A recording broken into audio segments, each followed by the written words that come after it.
irmãs para abrirem o texto sagrado, na primeira carta de Paulo a Timóteo, no capítulo de número 1. Primeira carta de Paulo a Timóteo, no capítulo de número 1. Enquanto vocês abrem o texto, eu quero também agradecer àqueles que oraram pela minha vida ao longo desta última semana, quando eu estive em São Paulo, estudando. Agradecer a vocês que oraram. Eu mencionei no culto do último domingo que faria essa viagem. Pedi que vocês orassem e eu quero agradecer as orações. Até a última quinta-feira nós participamos do curso, na sexta e no sábado de um congresso de capelania na igreja de Pinheiros. E retornamos ontem, saímos de São Paulo ontem por volta de meio-dia. E testemunho a vocês o cuidado de Deus sobre a minha vida. Eu estava de carona junto com o reverendo Guilherme, que é pastor em Presidente Olegário, e o reverendo Carlos Saraiva, que é pastor na Igreja Presbiteriana Nova Vida, no Carmo do Paranaíba, quando, depois de Serra do Salitre, na descida, nosso carro, infelizmente, entrou em uma curva cheia de cascalho e sofremos um acidente. Mas, pela misericórdia e graça de Deus, fomos poupados. Então, eu agradeço a vocês que oraram e dou testemunho de que Deus ouviu as orações. Ele livrou. Louvado seja Deus por isso. Primeira carta de Paulo a Timóteo, capítulo de número 1. Nós estudaremos o texto do verso 12 ao verso 17. Ao longo deste mês, estamos desenvolvendo uma série de mensagens para o culto das 18 e também 19h30, a série intitulada O Triunfo da Graça. E o nosso propósito é mostrar, a partir da Escritura, aquilo que o próprio Paulo escreve aos Romanos, dizendo: onde abundou o pecado, superabundou a graça.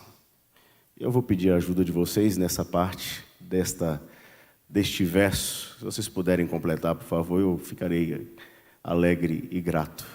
Onde abundou o pecado, superabundou a graça.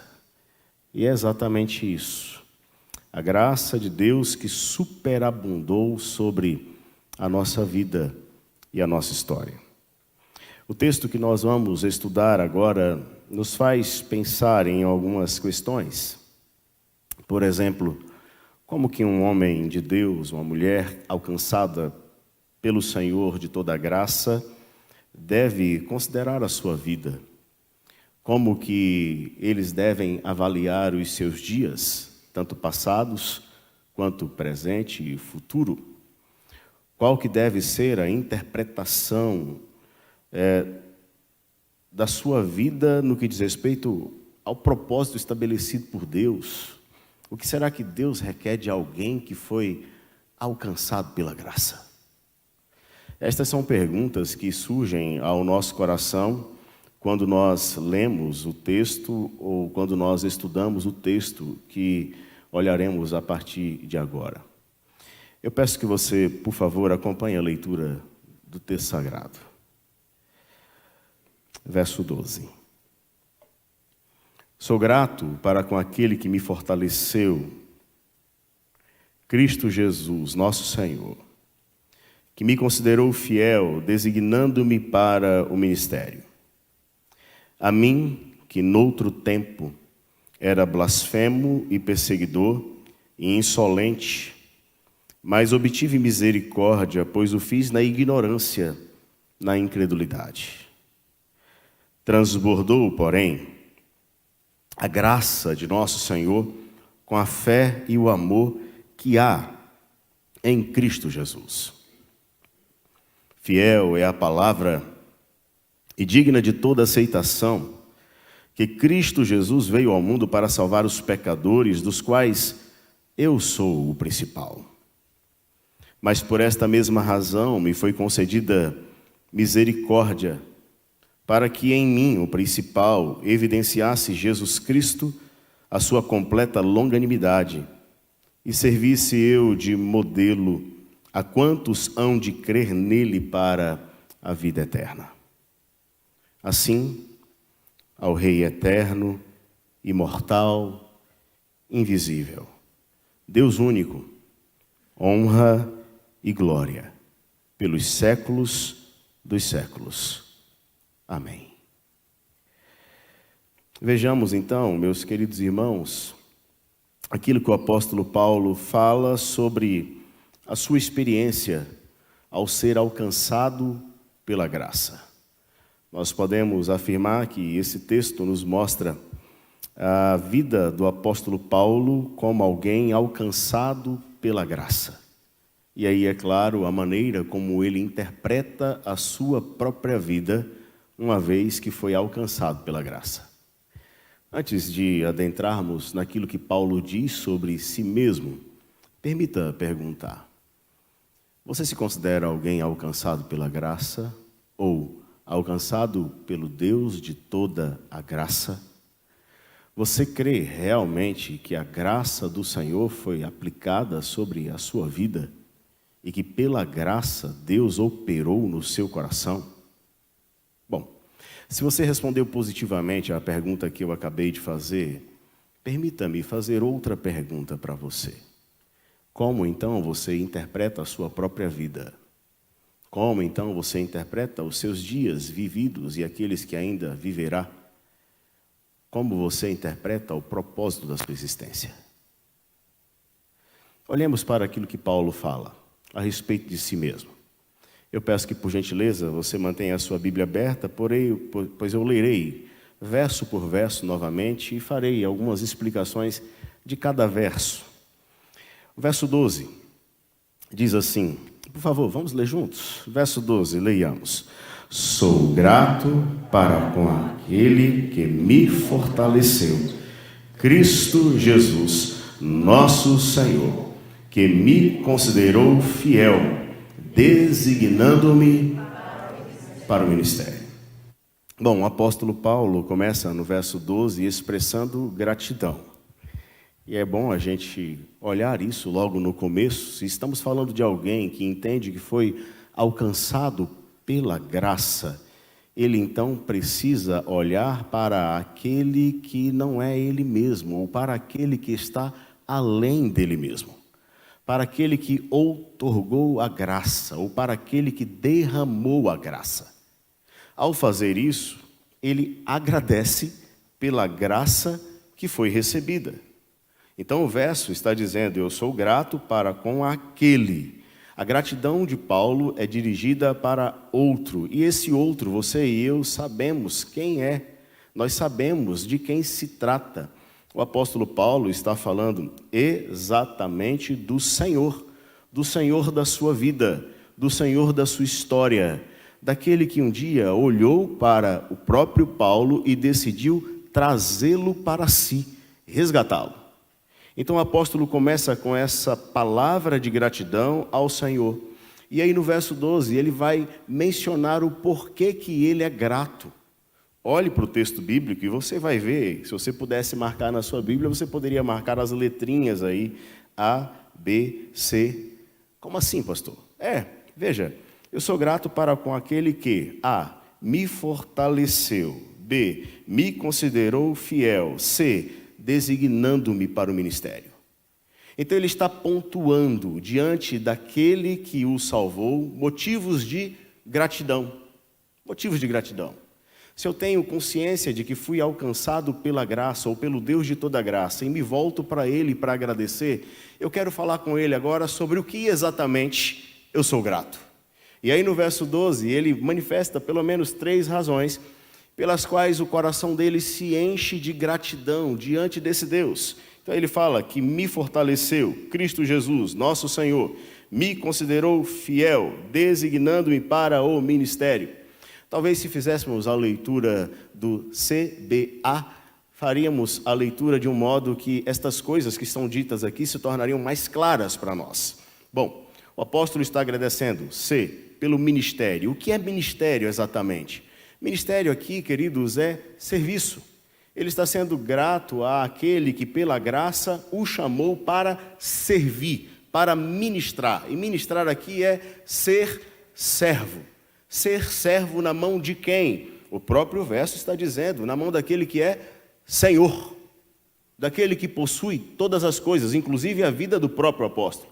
Então ele agradece por esse ministério, e ele fala, esse ministério é tão extraordinário, que quando eu olho para esse ministério e olho para mim mesmo, eu enxergo em mim mesmo alguém que não seria habilitado para desenvolvê-lo.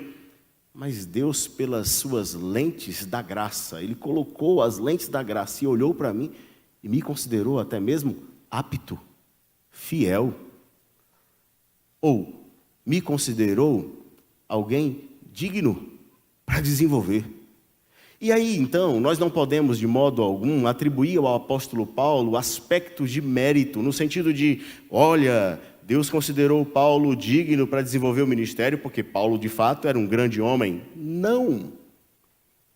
O que fez com que Paulo fosse encontrado fiel ou apto para desenvolver o ministério, não é aquilo que Paulo fez, mas é aquilo que Cristo fez em favor de Paulo. Aí então chegamos no A, porque ele não vai conseguir servir em fidelidade se o Deus de toda graça não o fortalecê-lo enquanto ele serve.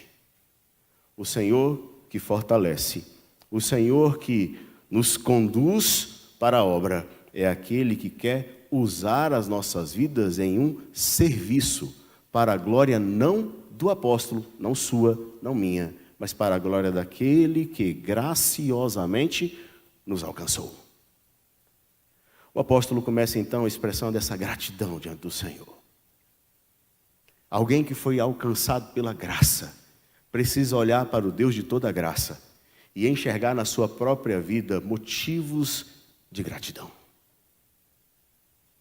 Quais são os motivos de gratidão que você traz agora?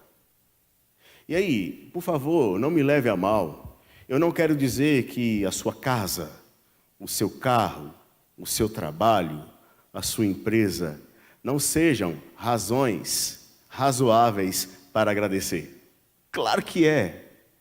Mas o que eu quero dizer é, espiritualmente falando, diante daquilo que Deus realizou em Cristo por você, pelo que você é grato?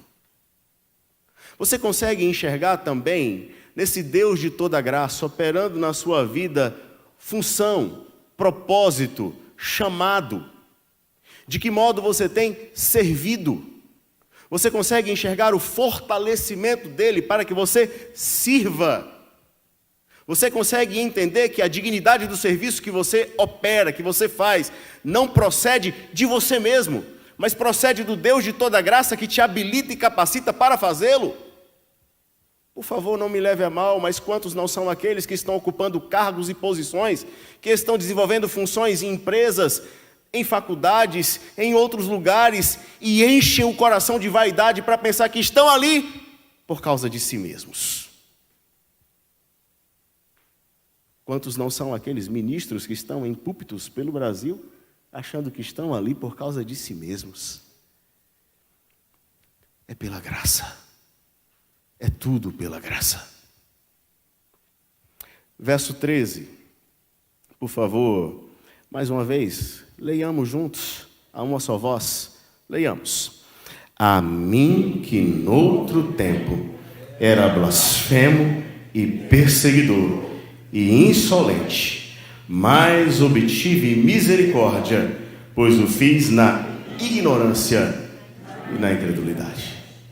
Bom, se não ficou claro para nós e para Timóteo, a quem Paulo estava escrevendo para encorajar no ministério, se não ficou claro ainda que Paulo não era digno de tudo isso, agora no verso 13, as coisas se tornam ainda mais claras. O apóstolo Paulo vai falar, olha, deixa eu mostrar para você, Timóteo, a maneira como eu enxergava os meus dias passados, antes de ser alcançado por esse Deus de toda graça. Permita descrever um pouco dos meus dias, como esses dias eram. Esses dias eram marcados por blasfêmia, perseguição e insolência. Era desse jeito. Nós não vamos explorar cada um desses aspectos, mas basta você se recordar que o apóstolo Paulo, ele perseguiu a Cristo, assolando a igreja nos primeiros dias da igreja primitiva. Meu querido, minha querida, ao longo da semana, caso queira, abra a sua Bíblia em Atos capítulo 9, ou se você quiser, abra agora também e veja. O Senhor, Ele vai ao encontro do apóstolo Paulo. Paulo está perseguindo a igreja. Tem cristãos sendo perseguidos, maltratados. Paulo está liderando campanhas de perseguição. E o Senhor, então, Ele vai ao encontro do apóstolo Paulo e pergunta: Saulo, Saulo, por que me persegues? Como assim? Quem és tu, Senhor? Eu estou perseguindo esse bando aí que se diz cristão, que se diz do caminho. E aí me aparece então o Senhor dizendo que eu estou lhe perseguindo. Ali Cristo está ensinando para Paulo que a perseguição à igreja era perseguição a ele mesmo, porque Cristo é aquele que se identifica com a sua igreja. Mas eu quero chamar a sua atenção para o fato de que Paulo é o instrumento de perseguição. E quando ele se recorda desses dias passados, ele sabe, ele tem consciência que foi alguém que se rebelou contra Deus. Ele sabe, ele reconhece que foi alguém que lutou contra os propósitos de Deus. E é por isso que ele se chama, em outro tempo, de blasfemo. Alguém que se levantava contra o nome do Senhor, para que o nome do Senhor não avançasse. Mas olha o detalhe do verso, por favor. Porque o verso diz de um modo muito claro: a mim que, e aí está escrito assim, noutro tempo.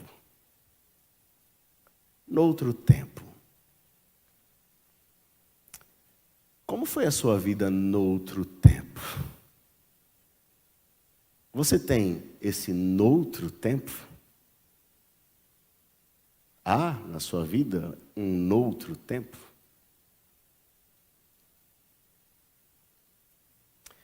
Estávamos num congresso de capelania e pude ouvir algumas oficinas, palestras. E em uma delas nós ouvimos o testemunho de um rapaz em uma capelania que teve um encontro com Cristo no leito da morte, depois de receber os cuidados de um projeto e de um capelão usado por Deus para falar do amor de Cristo para ele. E ele sofria. Sofria muito, porque noutro tempo ele fez coisas terríveis. Noutro tempo ele havia violentado a sua própria filha sexualmente. E a sua filha ficou grávida e teve um bebê. Ele sofria com isso. E antes da sua morte, ele ainda no coração lutava. E o capelão ensinou para ele: aquele que está em Cristo é nova criatura. As coisas antigas passaram. Tudo se fez novo. Noutro tempo você viveu assim, mas agora não mais. Noutro tempo, você agiu deste modo, por ignorância, por incredulidade. Ignorância no sentido de não reconhecer quem era Cristo, não reconhecer a obra de Cristo, não se prostrar diante dele. A incredulidade, não se curvar em fé para recebê-lo. Noutro tempo, seu coração foi duro, mas agora não. Acabou. Sabe, queridos, o que deixa lamentavelmente as páginas da igreja manchada é porque muitos daqueles que se assentam nos bancos não conseguem discernir o noutro tempo. Afirmam que mudaram, mas permanecem no noutro tempo, sem mudança, oferecendo um testemunho terrível contra Cristo, contra o Evangelho.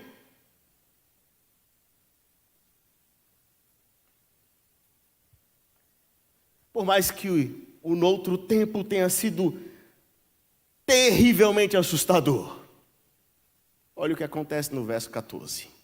Juntos, por favor, leiamos. Transbordou, porém, a graça de nosso Senhor, com a fé e o amor que há em Cristo Jesus. É interessante porque se você ler o verso 13 é como se estivesse falando assim, olha, onde abundou o pecado? Na vida do apóstolo Paulo.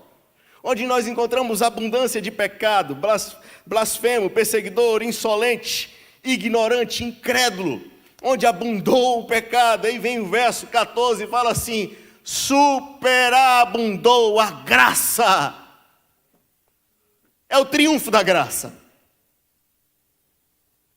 Curiosamente, se nós estivéssemos avaliando o currículo deste homem para falar se ele deveria receber a graça ou não, nós olharíamos pela perspectiva humana e falaríamos, de jeito nenhum.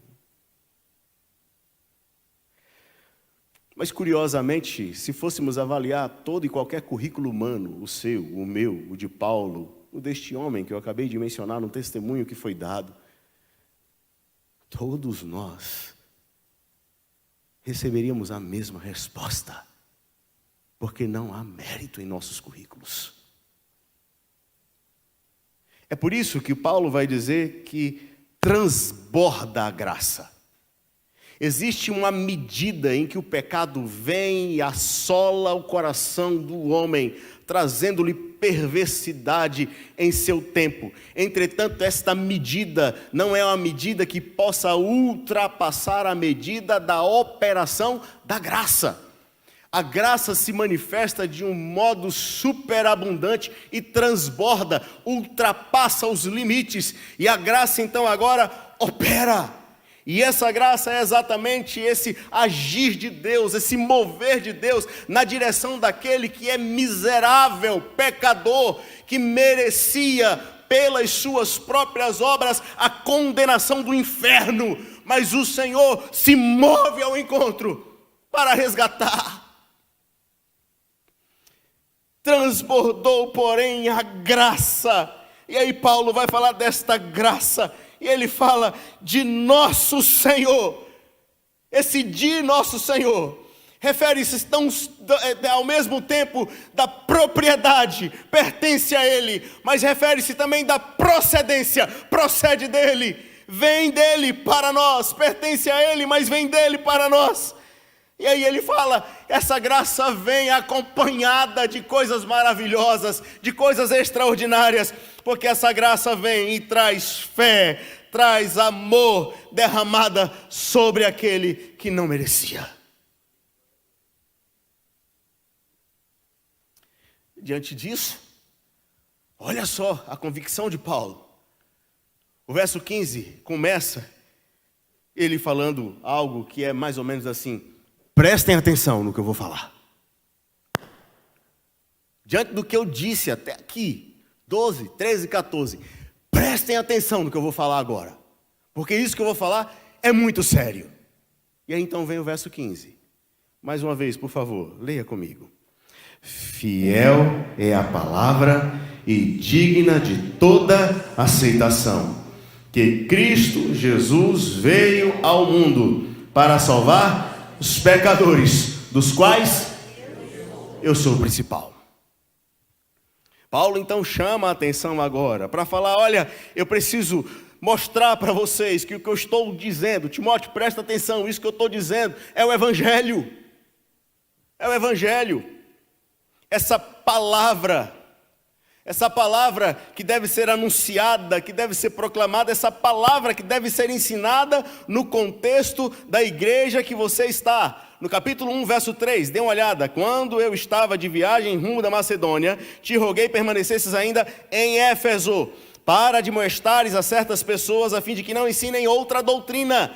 Não ensinem outra doutrina, não. A doutrina é esta, fiel é esta palavra, não outra doutrina. Olhe para isso, Timóteo, que eu estou falando, o Evangelho. E o Evangelho é que Deus amou o mundo de tal maneira que deu o seu Filho unigênito, para que todo aquele que nele crê não pereça, mas tenha a vida eterna. Pastor, esse texto é de João. É, de João.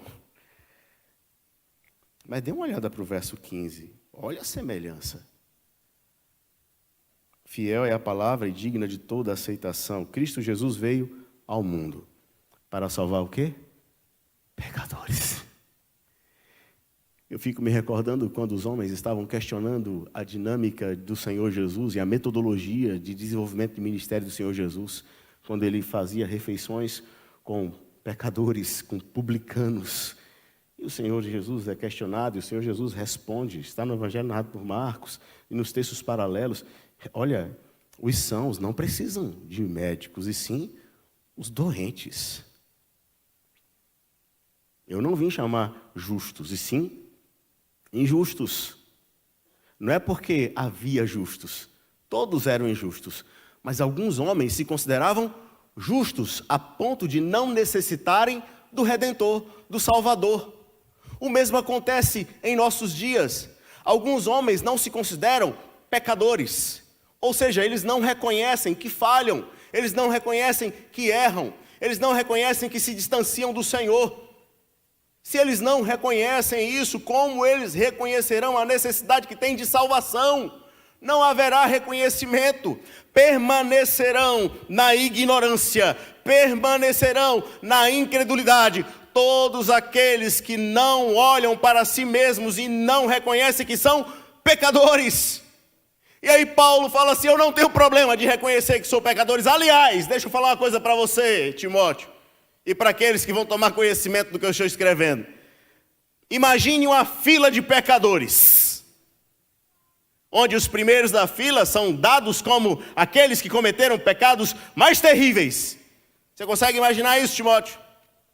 Pois bem, olhe para o homem que está na primeira posição da fila. Esse homem sou eu. É o que Paulo está dizendo aqui. Quando você lê o texto, no final do verso, ele diz assim, dos quais eu sou o principal. Ao olhar para si mesmo, ele olha para si mesmo e fala, eu sou o primeiro da fila.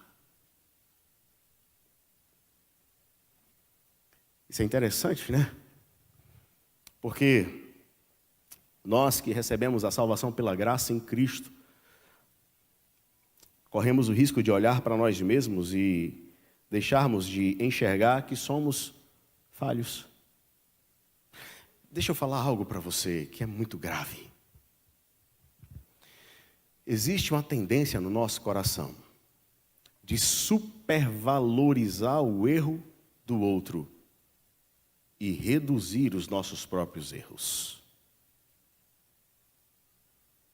Nós somos hábeis, ligeiros, para apontar erros em outros, mas somos tardios, lerdos, para reconhecer os nossos próprios erros. Isso é tão verdade que quando somos confrontados por algum erro que cometemos, logo nos inclinamos a falar, mas e fulano? Paulo está falando assim, considere o seu próprio coração, assim como eu considero o meu próprio coração.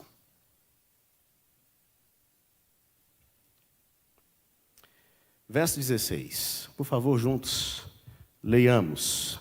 Mas por esta mesma razão me foi concedida misericórdia, para que em mim, o principal, evidenciasse Jesus Cristo, a sua completa longanimidade, e servisse eu de modelo a quantos hão de crer nele para a vida eterna. É tremendo isso. A graça de Deus tem uma lógica que não compactua com a lógica humana. Isso é assustador. Porque humanamente falando, alguém poderia olhar para Paulo e falar assim, morra. E o Senhor olha para Paulo e fala, viva. E viva de um modo que você, que era apontado por outros como alguém que deveria morrer, sirva como um modelo daquilo que eu fiz em sua vida. É como se o Senhor tivesse escolhido o pior de todos os testemunhos daqueles dias, para manifestar a grandeza do seu poder, para manifestar a grandeza da sua graça, para que agora aqueles que antes ouviram falar do Paulo perseguidor, Olhem agora para o Paulo regenerado e resgatado pela graça do Senhor.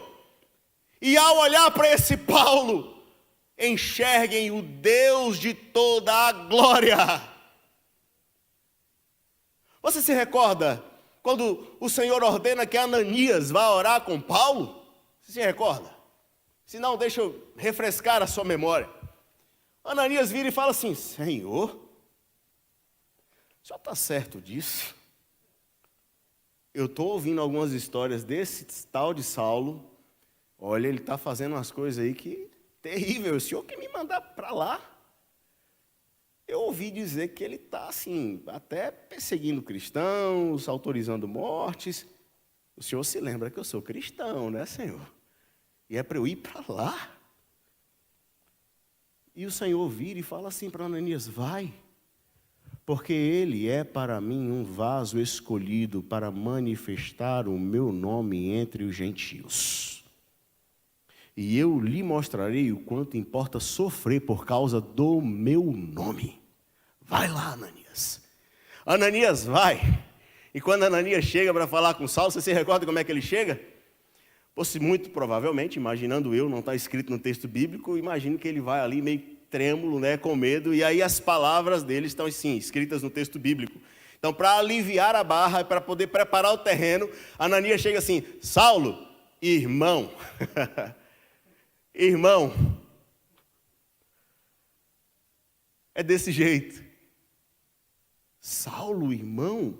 Mas esse Saulo não é o perseguidor, o principal dentre os pecadores? Esse Saulo é aquele que Deus escolheu para usar a vida dele, a fim de que nele, Jesus Cristo, fosse evidenciado, mostrado, proclamado. A ideia é que na face desse Saulo, ou Paulo agora, as pessoas deveriam contemplar a face do próprio Cristo. E olha só como Paulo entendeu isso. Ele mesmo fala do entendimento que ele tem a respeito disso, porque ele vira e fala assim: sede meus imitadores. Porque eu sou bom? Não, ele fala o quê? Assim como eu sou de Cristo. Ele entende então que a vida dele agora é a vida de alguém que deve expressar o Filho de Deus, evidenciar Jesus. Não sou eu mais quem vivo, mas Cristo vive em mim. Não sou eu mais que sou visto, mas Cristo é visto em mim. E por onde eu passo agora, as pessoas olham para mim, mas veem o poder de Deus, a glória de Deus, a graça de Deus, que superabundou na minha vida e na minha história. Isso é maravilhoso. E qual é o propósito disso tudo? Verso 17, por favor, leiamos bem forte, para a gente encerrar. Verso 17, é uma só voz, leiamos. Assim ao Rei eterno, imortal, invisível, Deus único, honra e glória pelos séculos dos séculos. Amém. Qual é o propósito disso tudo? Qual é o propósito dessa graça que superabundou na vida e glorificado? O Rei eterno, imortal, invisível, Deus único. Está falando do Senhor, de atributos, de revelação do ser de Deus. E é claro, em Cristo. E aí Paulo fala: é esse Deus, agora toda honra, toda glória, desde agora e para sempre. Amém, amém, que assim seja. Que isso não termine, que isso não acabe. A glória é do Senhor. É assim que um homem alcançado pela graça entrega os seus dias. Ele entrega os seus dias para que quer comais, quer bebais, ou façais outra coisa qualquer, faça tudo para a glória de Deus. É assim que um homem que foi alcançado pela graça vive, entendendo que aquele que se gloria, glorie-se no Senhor e não em si mesmo. É deste modo que ele se entrega a viver.